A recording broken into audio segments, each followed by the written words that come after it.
하나님 말씀 함께 보도록 하겠습니다. 오늘 우리가 함께 볼 하나님 말씀은 요나서 4장 9절부터 11절까지 말씀입니다. 요나서 4장 9절부터 11절까지 말씀, 우리 다 같이 한 목소리로 말씀 함께 보도록 하겠습니다.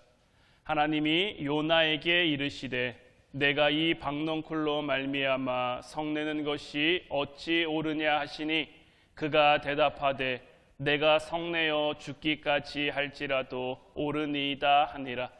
여호와께서 이르시되 내가 수고도 아니하였고 재배도 아니하였고 하룻밤에 났다가 하룻밤에 말라버린 이 박넝쿨을 아꼈거든 하물며 이 큰 성읍 니느웨에는 좌우를 분변하지 못하는 자가 12만여 명이요 가축도 많이 있나니 내가 어찌 아끼지 아니하겠느냐 하시니라.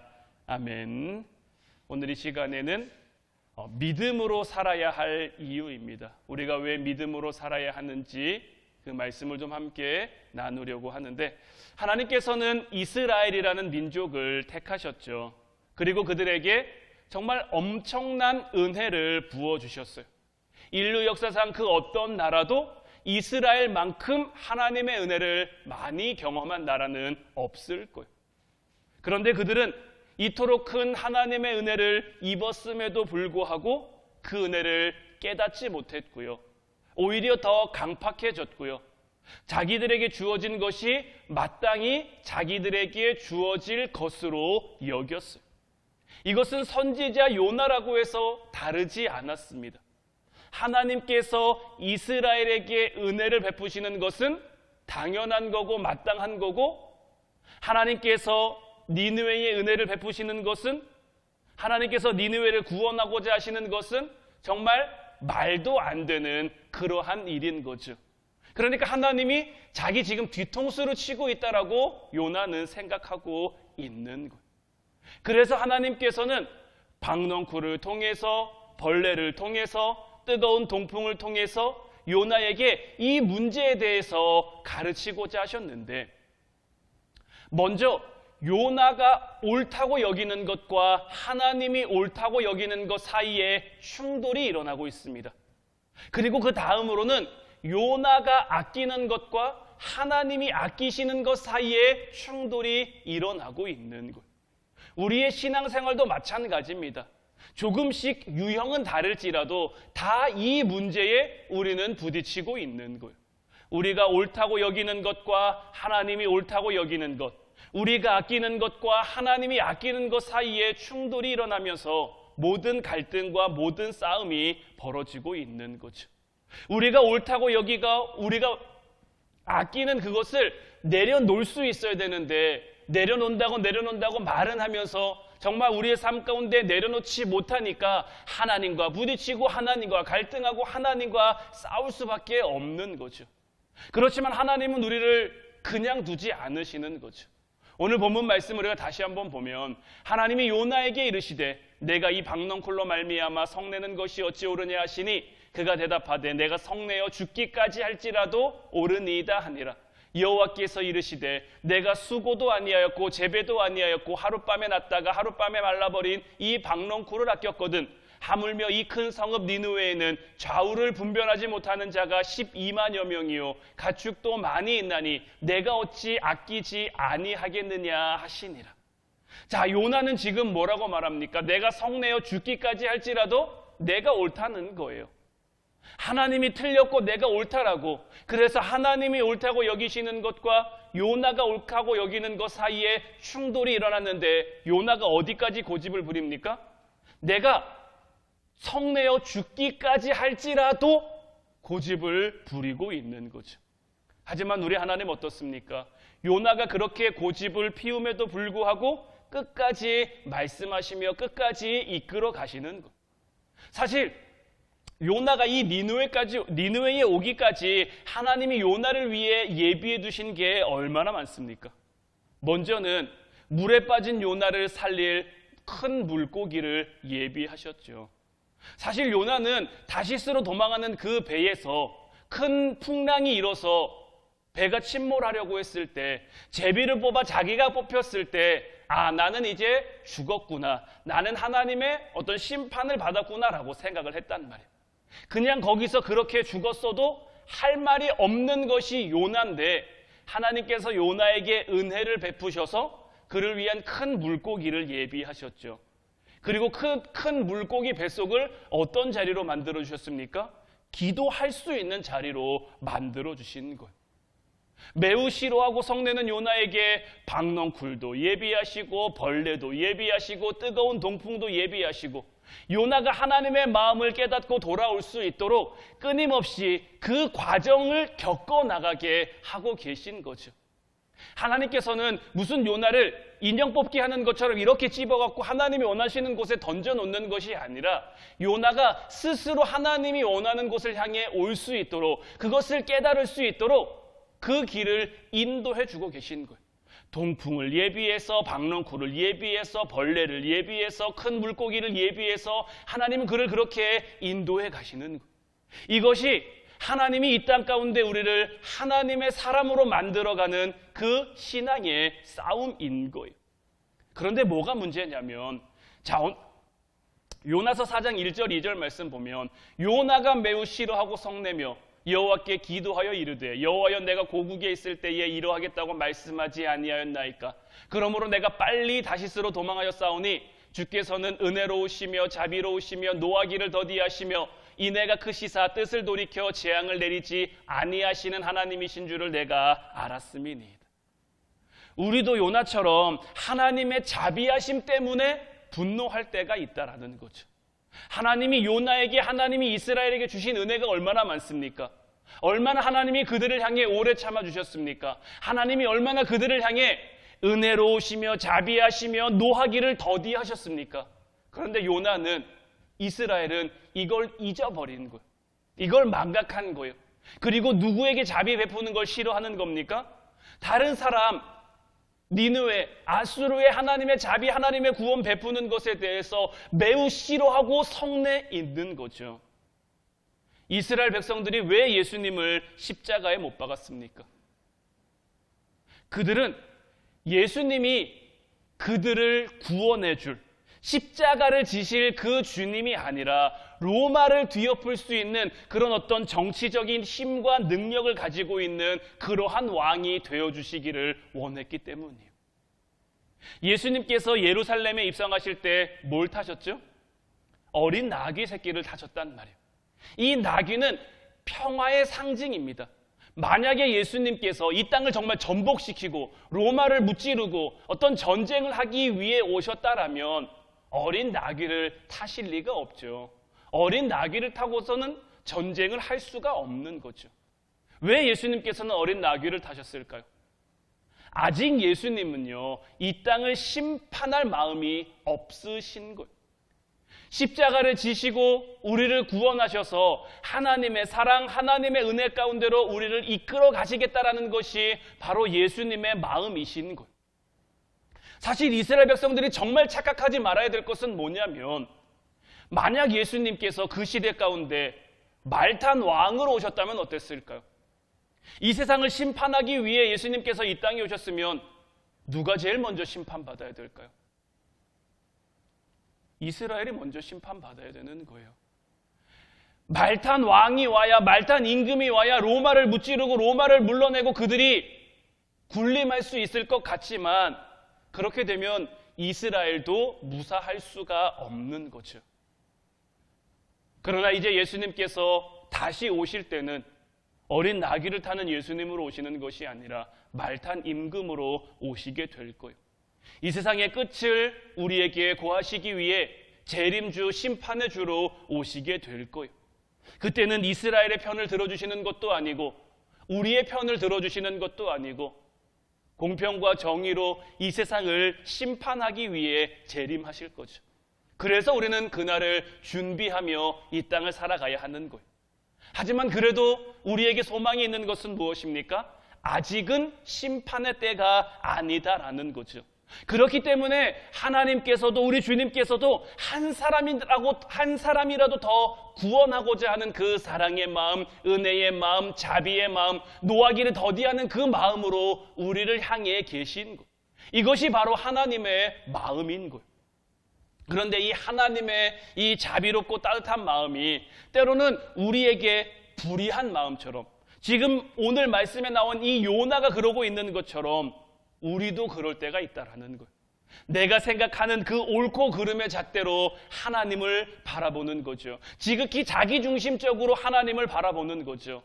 그러다 보니까 이스라엘을 구원하지 않는 하나님은 옳지 않은 하나님이고, 이스라엘 대신에 아수르를 구원하고자 하는 하나님은 옳지 않은 하나님이고, 우리가 분명히 기억해야 될 것이 있는데 그것이 뭐냐면요, 하나님은 우리를 어떤 효과와 기능으로 대하지 않는다라는 거예요.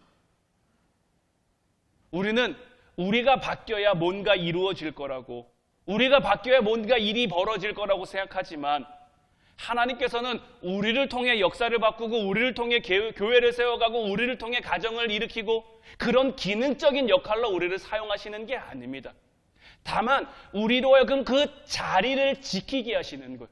우리 가정이라는 자리를, 우리 교회라는 자리를, 나에게 허락된 그 삶이라는 자리를 내가 지키게 하시는 거지, 그 자리에서 내가 어떤 역할을 하고 내가 어떤 효과를 내고 어떤 기능적인 그런 것들, 기술을 바라는 그런 것이 아니에요. 다만 하나님께서는 우리에게 맡겨진 그 삶의 자리에서 하나님의 일하심을 보게 하시는 거예요. 하나님의 역사하심을 목격함으로 우리를 세워가고 우리를 만들어 가고자 하는 거예요. 그런데 우리는 어떠냐면 자꾸 어떤 기능적인 측면으로, 어떤 효과적인 측면으로 우리의 삶을 바라보고 싶은 거예요. 그러니까 내가 이만큼 했으면 뭔가 변화가 일어나야 되고, 내가 이 정도 했으면 이렇게 돼야 되고, 내가 이만큼 주님을 따라갔으면 내가 주님을 따라간 만큼의 어떤 효과가 나타나야 될 것 같은데, 그렇게 되지 않으니까, 그렇게 되는 모습이 보이지 않으니까 자꾸 나라는 잣대로 하나님을 판단하고, 하나님의 옳고 그름을, 때로는 하나님 나쁜 분이라고, 하나님 못된 분이라고 이렇게 생각하고 이렇게 판단하는 거죠. 하지만 이건 신앙이 아닙니다. 주님이 우리에게 원하시는 것은 이런 모습이 아니에요. 우리 주님께서는요, 한 사람을 위해서라도 모든 것을 다 쏟아부으실 수 있는 그런 분이에요. 잃어버린 한 마리 양을 위해서 나머지 99마리 양은 그냥 두시는. 자, 여러분들, 만약에 세상에 여러분들 한 사람만 있어요. 예수님이 십자가지로 이 땅에 오실까요? 안 오실까요? 여러분들 한 사람만 있어요, 이 세상에. 그럼 예수님께서는 여러분들 한 사람을 위해 이 세상에 오실까요? 안 오실까요? 그렇죠. 우리 주님은 이런 나라도, 이런 내 모습이라도 나를 구원하시기 위해, 나 혼자만 남았어도 예수님은 이 땅에 오신다는 말이에요. 기꺼이 십자가 지신다는 말이에요. 우리 하나님의 사랑은 그런 사랑이에요. 모든 것을 아낌없이 우리에게 내어주시는 분이 우리 주님이시죠. 우리 주님께서는 이렇게 일하시는 분이란 말이에요. 그런데 우리는 자꾸 어떤 기능적인 측면, 효과적인 측면, 어떤 효율적인 측면에 주목하면서 하나님의 일하심, 하나님의 역사하심을 바라보려고 하면 우리는 하나님을 절대 이해할 수가 없는 거예요. 하나님의 자비하심을 이해할 수가 없는 거예요. 요나는 왜 하나님께서 니느웨를 구원하시고자 하는지 이해하지 못하는 거예요. 하나님은 니느웨를 통해서 요나를 세워가고 싶으신 건데 요나는 그 하나님의 마음을 헤아릴 수 없는 거예요. 왜 그렇습니까? 니느웨는 아수르의 수도고, 아수르가 크면 누가 위축됩니까? 이스라엘이 위축될 거라고. 그런 어떤 기술적인 측면, 효과적인 측면, 효능의 측면으로 하나님의 역사하심을 바라보려고 하니까 니느웨를 통해서 요나를 세워가고 요나를 만들어가려고 하시는 그 하나님의 마음을 헤아리질 못하는 거죠. 나는 이만큼 기도했고 저 사람은 기도하지 않는데 왜 저 사람은 잘 됩니까? 나는 이만큼 하나님을 위해 헌신했고 저 사람은 저렇게 하지 않는데 왜 하나님께서는 저 사람만 위한 것 같으십니까? 이런 마음이 우리에게 들 수도 있죠. 하지만 그런 마음이 우리에게 드는 것은 우리 마음 한켠에 여전히 나의 이익과 만족을 추구하는 그런 모습이 있는 것. 거기에만 관심을 갖고 그것이 안 되면 그래서 속상한 거고 그래서 마음이 상하는 거죠. 그렇기 때문에 하나님은 오늘도 우리와 싸우시는 거예요. 우리는 여전히 우리가 옳다는 것 가지고 하나님 앞에 하나님 이게 옳지 않습니까? 이게 맞지 않습니까? 하며 요나처럼 성내고 있는 거예요. 하지만 하나님께서는 오늘도 그런 우리를 설득하고 계신 거예요. 하나님이 요나에게 그러셨던 것처럼 우리에게도 박넝쿨도 주실 수 있고요, 벌레도 주실 수 있고요, 뜨거운 동풍도 주실 수 있어요. 우리도 박넝쿨 때문에 하나님 앞에 크게 기뻐하다가 또 박넝쿨 때문에 하나님 앞에 성내기도 하다가 벌레가 와서 박넝쿨을 갉아먹고 뜨거운 동풍 때문에 정말 정신이 혼미해지는 것 같은 그런 고난도 우리를 향해 예비될 거예요.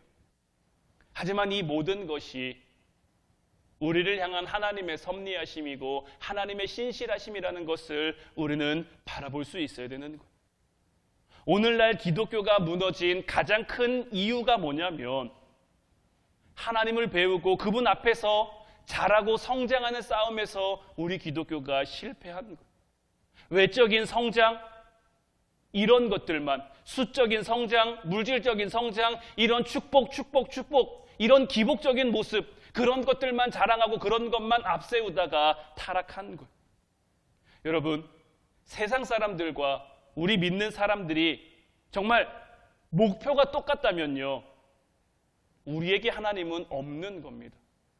세상 사람들이 바라보는 것을 우리가 똑같이 바라보고요, 세상 사람들이 추구하는 것을 우리도 똑같이 추구하고요, 세상 사람들이 향해 살아가는 것을 우리도 똑같이 향해 살아가고 있다면 내가 교회에 다녀도요, 내가 말씀 보고 기도해도요, 우리의 삶에 하나님은 없는 거예요.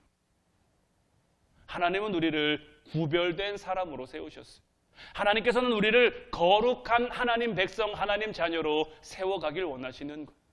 하나님은 우리가 뭐 좋은 학교 가고 좋은 데서 일하고 돈 많이 벌고 건강하게 잘 사는 것보다 하나님이 우리를 만들어 가시고 그래서 우리가 하나님의 사람이 되고 우리가 거룩해지는 데 관심이 있으시지, 그래서 하나님은 끝까지 우리와 싸우시는 거고 끝까지 우리를 설득해 가시는 거지, 이 땅에서 우리가 잘 먹고 잘 살게 하시기 위해, 이 땅에서 마땅히 그냥 당연히 그냥 복 받기 위해 하나님이 우리를 설득하시고 하나님이 우리와 싸우시는 게 아니다라는 거예요. 목회자라고 뭐 다른 거 아닙니다. 목회자도 하나님 앞에 흔들릴 때 얼마든지 있죠. 항상 거룩한 것도 아니고요, 염려도 있고 두려움도 있어요. 그래서 믿음으로 살아야 되는 거예요. 우리가 가지고 있는 어떤 직분이 우리의 믿음을 대변하는 것이 아닙니다. 우리가 가지고 있는 어떤 위치가 우리의 신앙을 대변해 줄 수 있는 게 아닙니다. 믿음이라는 것은 우리가 두려움에 떨거나 우리가 넘어지거나 우리가 낙심할 때 내 실력을 의지하는 것이 아니라, 내 능력을 의지하는 것이 아니라 나를 만들어 가시는 그 하나님을 바라보며 하나님을 의지하는 거예요.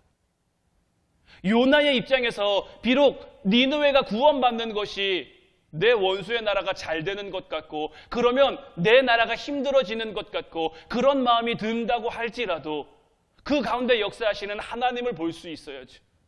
요나는 선지자잖아요. 하나님의 말씀을 가까이 하는 사람이잖아요. 하나님의 말씀을 가지고 이스라엘 백성들에게 그 하나님의 말씀과 하나님의 뜻을 전할 수 있는 사람이어야 되잖아요. 예수님밖에 답이 없음을 깨닫고 일어나는 사람이 되었어야 하는데 오늘 말씀에 나온 요나는 여전히 아직도 그렇게 살고 있지 못한 거죠. 물론 주님 나라가 갈 날이 가까이 오면 가까이 올수록 믿음으로 사는 것이 점점 더 쉽지 않습니다. 마지막 때가 다가오면 다가올수록 우리의 믿음과 신앙을 지키는 것이 참 쉽지 않아요. 그러나 그 만만치 않은 삶 속에서 우리는 끝까지 우리를 만들어 가시는 하나님을 믿을 수 있어야 되는 거예요. 오늘 새벽 말씀이었죠. 욥이 고백한 것처럼 내가 가는 길을 오직 그가 아시나니 그가 나를 단련하신 후에는 내가 순금과 같이 되어 나아오리라. 내가 가는 이 길이 어디를 향해 있는지 지금 당장 내가 깨닫지 못할 수도 있습니다. 내가 지금 걸어가고 있는 이 길 도중에 놓여있는 그 장애물들이 내게 너무 아프고 내게 너무 힘들 수도 있습니다.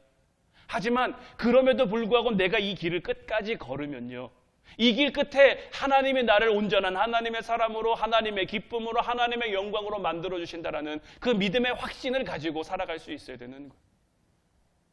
우리나라 입시제도는 초등학교 6년, 중학교 3년, 고등학교 3년이 대학 입시에 참 많이 맞춰져 있습니다. 초등학교 6년, 중학교 3년, 고등학교 3년의 그 힘든 12년이라는 시간을 버틸 수 있는 원동력은 어디서 나올까요? 수능만 끝나면, 내가 원하는 대학에 들어가면 내 삶이 뭔가 좋아질 거라는 그 기대감인 거죠. 그래서 어른들은 아이들을 항상 이렇게 속이잖아요. 대학만 가면 다 해결돼. 대학만 가면 예뻐져. 대학만 가면 잘생겨져. 대학만 가면 남자친구도 생기고 여자친구도 생기고. 대학만 가면 너가 하고 싶은 거 다 할 수 있고. 그래서 그 기대와 소망을 가지고 12년 동안 책상에 엉덩이 붙이고 살아가는 거잖아요. 그런 기대와 소망 때문에도 그 참고 인내하는 모습을 우리가 보였고, 여러분들도 다 그 과정들을 지나오시는 거잖아요. 그런데 그 영광과 하나님 나라의 영광을 우리가 어떻게 비교할 수 있겠습니까? 우리가 정말 순금과 같이 되어 나왔을 때 하나님이 우리에게 주실 그 영광, 그 은혜, 우리가 무엇과 바꿀 수 있고 무엇과 비교할 수 있겠습니까? 그 확신이 있으면, 그 기대가 있으면 우리는 힘들어도 이 길을 걸어갈 수 있는 거죠. 예수님께서 천국에 대해서 비유로 말씀하실 때 천국은 마치 밭에 감추인 보화와 같다라고 말씀하셨죠.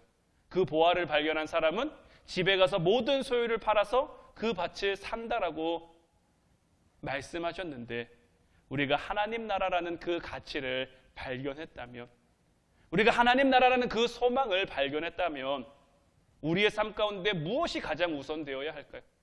우리의 삶에 무엇이 가장 앞서야 될까요? 여전히 내 삶 가운데 하나님이 가장 앞서지 못하고 있고, 여전히 내 삶 가운데 하나님 나라가 가장 우선되지 못하고 있다면 우리는 아직 그것을 발견하지 못한 거예요. 여전히 다른 것이 내 삶에 더 가치 있는 것이 되는 거고요. 여전히 내 삶에 다른 더 중요한 게 있는 거고요. 그거 내려놓지 못하면요, 오늘도 우리는 하나님과 싸워야 될 수밖에 없는 거예요. 이제 바라기는 우리의 속사람이 얼마나 하나님과 가까이 있는지를 돌아보고 하나님 앞에 겸손한 모습으로 살아가는, 때로는 나는 죽고 악인은 사는 것 같고, 때로는 나에게는 인색하고 다른 사람에겐 관대한 것 같은 그런 하나님의 모습이라고 할지라도, 그래서 그 앞에 불평하며 강팍했던 그 내 마음 다 주님의 십자가 앞에 내려놓고 그냥 하나님 앞에 인정하는 거예요. 내 실력이, 나에게는 실력이 없음을, 나에게는 재주가 없음을, 내가 이렇게 살아가는 것도 하나님의 은혜고, 내가 이만큼 서 있는 것도 하나님의 은혜고, 오늘도 나를 사랑하시는, 오늘도 나를 향해 은혜로우시며 자비로우시며 노하기를 더디하시는 그 하나님의 은혜, 요나를 책망하지 않고 끝까지 설득해 가시는 그 하나님의 사랑을 이제 우리도 의지하며 우리에게 맡겨진 그 삶의 자리를 지켜갈 수 있는 저와 여러분들 되시기를 주님의 이름으로 축원해 드립니다. 이제 우리 같이 찬양하고 기도하기를 원하는데, 오늘 이 시간에는 이 주품에라는 찬양 함께 고백했으면 좋겠어요. 저는 이 찬양의 후렴 가사가 참 은혜가 돼요. 거친 파도 날 향해 와도 주와 함께 날아오르리. 폭풍 가운데 나의 영혼 잠잠하게 주를 보리라. 우리가 주님을 바라보고 살아가면 주님이 우리를 주님의 품에 품으시고 능력의 팔로 덮으셔서 거친 파도가 정말 이 세상이 나를 삼킬 듯이 몰려와도 우리는 거기를 주님과 함께 날아오를 수 있고요. 때로는 폭풍 가운데 우리가 홀로 있는 것 같아도 우리가 주님께 집중하고 주님을 찾고 구하면 주님을 보게 될 줄로 믿어요. 이제 언제 어떤 삶의 자리에서도 우리에게 맡겨진 그 삶의 자리를 지키며 살아가겠습니다. 때로는 하나님 앞에 성낼 때도 있고, 때로는 하나님 앞에 원망할 때도 있지만, 이런 나를 포기하지 마시고 끝까지 나와 싸워, 때로는 박농콜로, 때로는 벌레로, 때로는 동풍으로 나를 깨닫게 하시어 주님 품에 거하는 우리가 되게 해달라고 우리 찬양하고 같이 기도하도록 하겠습니다.